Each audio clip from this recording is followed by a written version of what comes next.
مسلمان کبھی بھی اس میں سارا کچھ ہو سکتا ہے. جو ایک چیز میں دیکھتا ہوں جو قرآن کی آیت کہتی ہے کہ لا خوف علیہم ولا هم یحزنون, وہ کبھی نہ غمگین ہو سکتا ہے, نہ دکھی ہو سکتا ہے, اور نہ ہی کوئی غم اسے چھو سکتا ہے, اور اس کے علاوہ وہ ہر وقت ایک نشاط کی کیفیت میں ہوتا ہے. سچا مسلمان کبھی بھی دکھ کی کیفیت میں نہیں جا سکتا. یاد ہے, وہ ہو سکتا ہے ایک وقتی بدلی آئے کوئی کسی عارضی دکھ کی وجہ سے. ایک جو حقیقی مسلمان ہے وہ ہمیشہ ہر وقت ایک انبساط کی کیفیت سے دوچار رہے گا, آل دا ٹائم. السلام علیکم سر. سر میرا کویسچن یہ ہے کہ کتاب میں ایک جگہ یوسفی صاحب نے لکھا ہے کہ آرٹ کا ہنسا ان کے لیے کافی ان لکی تھا. تو میرا کویسچن یہ ہے کہ کیا لکی تو سوری ریپیٹ کیجیے. آرٹ کا ہنسا, آرٹ کا, ہاں جی سر. تو اس میں میرا سوال یہ ہے کہ اتنا بڑا ادیب بھی مطلب اس طرح کے سپرسٹیشن کا شکار ہو سکتا ہے, یا یہ ہر ادیب شاعر کے ساتھ ہوتا ہے کہ کچھ چیزیں ان میں ایمبیڈڈ ہوتی ہے, چاہے وہ جتنا بھی بڑا ادیب بنے یا شاعر بنے, لیکن وہ ان کا پیچھا نہیں چھوڑتی. ان توہمات سے وہ چھٹکارا حاصل نہیں کر سکتا. یہی سوال ہے آپ کا. توہمات یا سپرسٹیشن جو ہیں یہ ہر بندے کے اندر ہوتے ہیں, شروع سے ہی ہوتے ہیں. جیسے کوئی خاص رنگ نہ پہننا, یا بلیک رنگ, یا جو کالی بلی رستہ کاٹ جاتی ہے, یا کوئی خاص ہندسہ ہے, یا کوئی خاص قسم کی سچویشن ہے, یہ ڈفرینٹ فوبیاز ہوتے ہیں. ایکچولی یہ جو بچپن سے ہماری براٹ اپ ہوتی ہے, اس میں والدین, اساتذہ اور ارد گرد کا جو ابتدائی ماحول ہوتا ہے وہ ہماری شخصیت کی تشکیل کرتا ہے, جس میں ہمیں بھوتوں سے ڈرایا جاتا ہے, جس میں ہمیں انسیکیورٹی دی جاتی ہے تاریک جگہوں کی, اور اسی طرح سے مشکل سچویشنز کی اس میں کہا جاتا ہے وہاں نہیں جانا, یا بزرگ رہتے ہیں. مطلب بات یہ ہے کہ آپ شروع سے ہی ڈرا دیتے ہیں. اسی طرح جو مذہب کی ہمیں ابتدائی تعلیم دیتے ہیں اس میں جو اللہ میاں کا کانسیپٹ ہے وہ ایک انتہائی ڈاڈے بندے کا ہے, جس نے ہاتھ میں انتہائی موٹا ڈنڈا پکڑا ہوا ہے. ذرا سی بات پہ کوئی وضو کا آپ کا صحیح کلی نہیں کیا اس پہ بھی ڈنڈا مار دے گا, نماز کی کوئی رکعت رہ گئی یا بھول گئے تو اس پہ بھی ڈنڈا مار دے گا, کسی نے شور شرابہ کیا تو وہ آپ کو اٹھا کے جہنم میں پھینک دے گا. یہ ساری چیزیں آٹھ کے ہنسے کی طرح یہ ہوتی ہیں. یوسی صاحب کی جس بات کا آپ ذکر کر رہے ہیں وہ بقول انہیں کسی دست شناس نے بتائی تھی کہ آٹھ کا ہنسا جو ہے وہ آپ کے لیے ہوگا.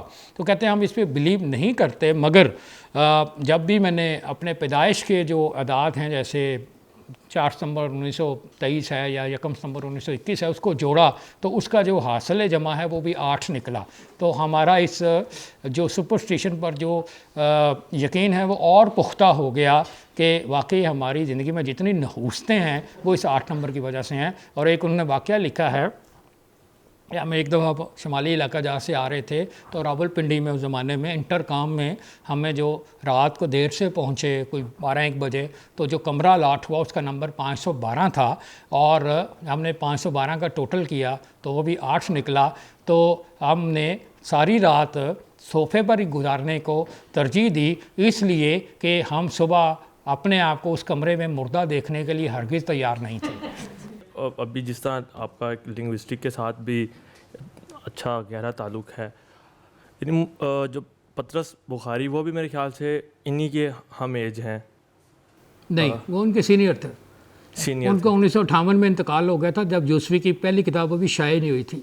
تو اب ان کے جو مضامین پڑھے جائیں وہ زبان کے اعتبار سے بڑے آسان فہم ہیں, ٹھیک ہے, اور شاید ان کو یہ اندازہ تھا کہ وہ مزاح لکھ رہے ہیں اور یہ مزاح یعنی ٹھیک ہے ادبی حلقوں کے علاوہ عام لوگوں تک بھی جانا ہے. لیکن اگر یوسفی صاحب کو دیکھا جائے تو وہ آگے شاہ زمان نے بھی اس کا ذکر کیا کہ یہ تھوڑا مشکل ہے یعنی زبان کے اعتبار سے, اور پھر جس طرح آپ نے بھی بتایا بھی غالب اور پھر فارسی بھی اور پھر ایون جملہ سازی, تو یعنی پڑھنے والا بندہ تو شاید یوسفی صاحب کو یہ اندازہ نہیں تھا کہ مزاح اور عام لوگوں تک, اور یا پھر دوسرا زبان کا جو مقصد صرف بات پہنچانا. تو خیر یہ ادب کو اس طرح سے یعنی جان بوجھ کے انہوں نے مشکل استعمال کیا کہ ان کے نزدیک سٹینڈرڈ ہی کچھ زبان کے زیادہ تھے. اس کو آپ کس طرح سے کمپیریزن کرتے ہیں؟ جی بالکل. پطرس بخاری نے جو لکھا وہ ان کے طالب علمی کے زمانے کی تحریریں ہیں 20s کی, جو جب گورنمنٹ کالج میں وہ پڑھتے تھے اور راوی کے وہ مدیر تھے, اور پھر وہیں پہ وہ استاد ہو گئے اور وہ فیصلہ وغیرہ کے بھی استاد تھے. تو وہ جو 11 مضامین پطرس کے مضامین ہیں وہیں اس کی اصل پہچان ہے, اور وہ انتہائی وہ ایک خالص مزاح کی پاکستانی اردو ادب میں بہت بڑی مثال ہے, اردو ادب میں انفیکٹ.